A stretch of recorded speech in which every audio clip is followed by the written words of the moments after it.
नवी मुंबई आवाज, अपनी आवाज। 2 महिने बंजारा समाजाने प्रचंड असं आंदोलन केलं।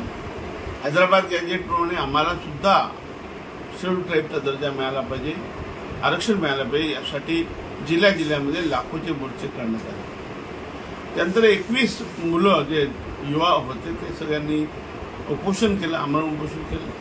त्यापैकी 4 अक्षरशः दगावले, आत्महत्या केली आणि एकाने तर अक्षरशः म्हणजे रेकॉर्डिंग करून सांगितलं की मी आता मरतोय, आरक्षण मिळालं नाही आम्हाला, याची जबाबदारी मी शासनावर टाकतोय, अशा पद्धतीने। आणि नंतर शेवटलं जे आपल्या विजय चव्हाण यांचं उपोषण झालं धरण्याला, त्यावेळेस माननीय मुख्यमंत्र्यांनी फोनवरून सांगितलं की विजयराव तुम्ही ते आरक्षण सोडा, तुम्ही उपोषण, आम्ही तुम्हाला लवकरच बोलू आणि सकारात्मक असं आम्ही देऊ, तुम्हाला तुमच्या मागण्या मंजूर करू।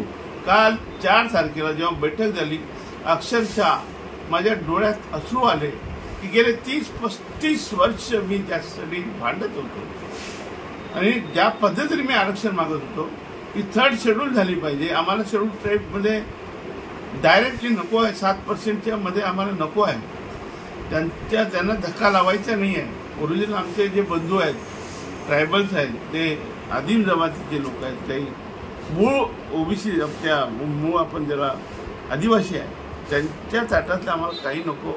आम्ही सांगत होतो, काल मी मुख्यमंत्र्यांना तेच सांगितलं की सर आम्हाला नको आहे, तेव्हा तुम्ही ते मला मग कसं देता येईल तर म्हटलं आयोग नेमा, आम्ही जे पुरावे दिले तुम्हाला ते पुरावे नीट आयोगाकडनं तपासून घेऊ, त्याच्याकडनं जर शिफारस आली तर निश्चितपणे आपल्याला वेगळं आरक्षण शेड्यूल ट्राईब बी म्हणा किंवा शेड्यूल DNT म्हणा, शेड्यूल DNT काही नाव द्या तुम्ही, XYZ काही नाव द्या, परंतु ते आदिवासीसारखंच असेल, त्याच्यामध्ये शिक्षणामध्ये, नोकरीमध्ये आणि खासदार आमदारासाठी सुद्धा आरक्षण असेल।